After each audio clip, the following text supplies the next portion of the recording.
안녕하세요. 잡시광입니다. 지난 1년 동안 코일9 팬데믹으로 인해 전 세계 항공업계가 전례 없는 위기에 처해 있었습니다. 국제항공운송협회가 발표한 자료에 따르면 올해 세계 항공업계는 최소한 750억 달러, 한화 약 84조 원의 손실을 볼 것으로 예상된다고 합니다. 동북아 허브공항에 입지를 굳힌 인천공항도 코일9 사태는 피해가지 못했습니다. 이용객이 80%가량 급감하면서 작년부터 큰 어려움을 겪고 있습니다. 2004년 흑자 전환 이후 16년 동안 연속 흑자를 기록하다가 지난해 4천억 원의 적자를 봤습니다. 하지만 전 세계적으로 백신 접종이 시작되면서 인천공항도 조금씩 안정되는 상황들이 나타나고 있는데요. 당장은 눈에 보이진 않지만 이제 해외로 나갈 수 있는 날도 조금씩 가까워지고 있는 것 같습니다. 그동안 어려움을 겪었던 여행, 항공 관련 산업도 곧 회복될 것이라는 희망적인 소식에 주식시장에서도 반응을 보이고 있습니다. 인천국제공항공사는 2001년 동북아 허브공항을 목표로 개항한 이래 많은 사람들의 헌신적 노력에 힘입어 2019년 기준 국제화물 3위, 국제여객 5위 허브공항으로 도약했습니다. 코일9 사태로 직격탄을 맞아 최근 1, 2 여객터미널과 탑승동 이용객이 크게 줄어든 상태이지만 인천공항은 지난 20년간 전 세계 어느 공항과 비교해도 손색이 없는 한국의 대표 공항으로 자리매김했습니다. 뿐만 아니라 한국을 뛰어넘어 전 세계 모범공항으로 성장한 것이 눈에 띄는데요.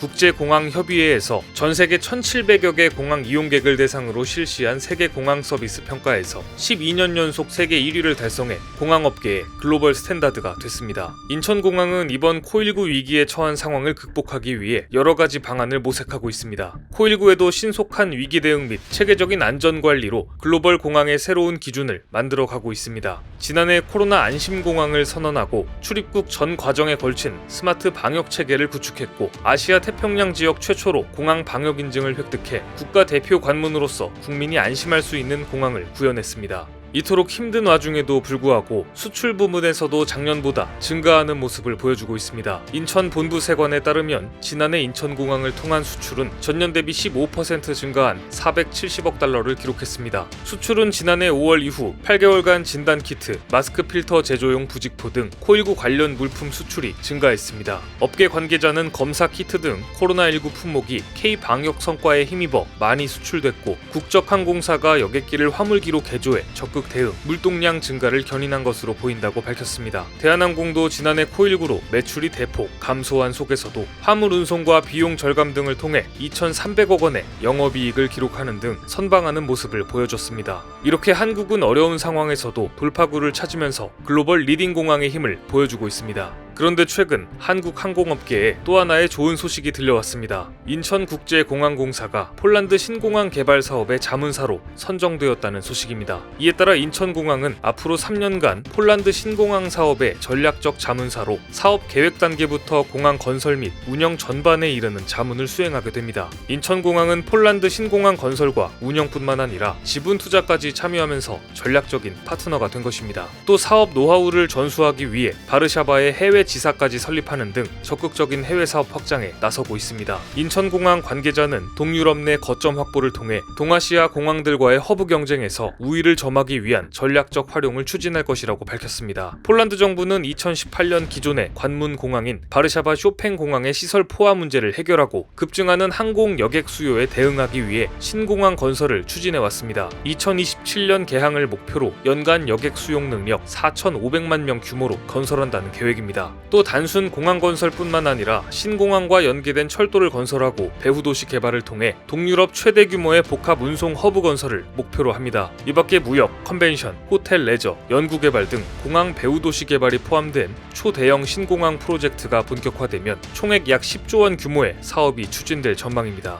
향후 폴란드 경제를 이끌어갈 총 10조 원 규모의 초대형 메가 프로젝트를 설계부터 같이 시작한다는 것은 그만큼 폴란드에서 인천공항이 많은 부분에서 인정받았다는 이야기입니다. 계약 체결식에 참석한 폴란드 측 담당자는 인천공항의 부지 선정부터 성공적 개항에 이르는 건설 노하우와 세계 공항 서비스 평가 12년 연속 1위에 빛나는 운영 노하우를 활용해 폴란드 신공항이 중동부 유럽 허브공항으로 거듭나는데 큰 기여를 해줄 것으로 기대한다고 소감을 밝혔습니다. 또 다른 업계 관계자는 이번 폴란드 신공항 수주가 인천공항의 우수한 기술과 가격적인 이유로 선정된 것도 있지만 그 배경에는 한국과 폴란드 간 상호 관계가 긴밀하게 형성되어 있기 때문이라고 말하고 있습니다. 사실 한국인들에게 폴란드는 많이 낯선 나라에 속합니다. 하지만 폴란드에서는 한국을 조금 특별하게 생각하고 있다는데요. 1989년 한국과 외교 관계를 맺은 폴란드는 2013년 전략적 동반자 관계를 구축하면서 경제, 문화, 예술, 체육 등 다양한 분야에서 교류와 협력이 이루어지고 있습니다. 현재 폴란드에는 삼성,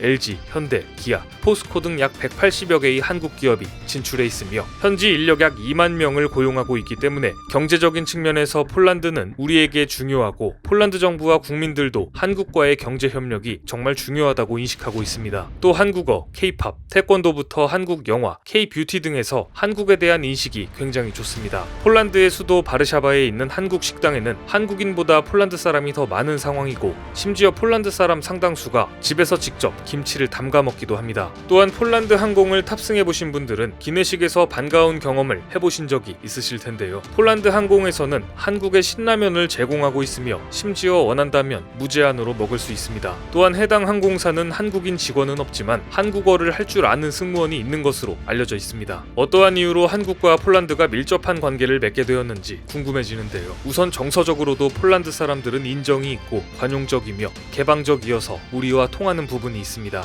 특히 양국은 지정학적 위치로 인해 역사적으로 많은 고통을 겪었다는 민족 정서적 공통점을 가지고 있습니다. 유럽 대평원의 한가운데 위치한 폴란드는 외부 침입을 많이 당해 과거 123년 동안 나라를 잃은 적이 있었고 한국 역시 반도에 위치해 대륙 세력과 해양 세력에 의해서 끊임없는 침략을 받은 아픈 역사를 경험했다는 유사점이 있습니다. 또한 양국은 안보적, 군사적으로도 미국의 동맹 국가입니다. 폴란드 역시 나토의 핵심 국가 역할을 하고 있고 미국과의 군사 협력을 강화하고 있으며 한국도 한미 상호 방위 조약에 의거하여 연례적으로 대규모 군사 훈련을 실시하고 있습니다. 심지어 폴란드 정부도 독도 문제에 관해서 일본과의 갈등을 겪어가면서까지 독도는 대한민국의 영토라며 한국을 지지한 적도 있었습니다. 이렇듯 여러 가지 유사점으로 인해 폴란드 사람들은 한국에 대해 친밀감을 갖는 것으로 보입니다. 이번 폴란드 신공항 사업 수주에도 이러한 점들이 긍정적인 영향을 끼쳤을 것으로 보고 있습니다. 이렇게 한국과 폴란드의 긍정적인 측면이 주목되는 가운데 일부 네티즌들은 인천공항의 수주 성공의 뒷면에 일본의 도움이 있었다는 의견을 제시했습니다. 인천공항 수출 사업에 일본이 도움을 줬다는 게 무슨 황당한 소리인가 싶은데요. 앞서 인천공항공사는 공항 운영 실적 및 사업 이행 실적 등을 평가해 최대 4개사를 선정하는 사전 자격 심사를 통과하며 입찰에 본격적으로 뛰어들었습니다. 그리고 일본 나리타 공항과 최종 경쟁을 벌이다 최종 사업자로 선정됐는데요. 인천공항이 사업 수행 능력, 가격 등 평가 영역에서 경쟁사인 나리타 공항을 앞선 것으로 알려졌습니다. 모든 평가 영역을 인천공항이 앞서면서 높은 점수를 차지한 것이지만 가장 크게 영향을 미쳤던 부분은 따로 있었다고 하는데요.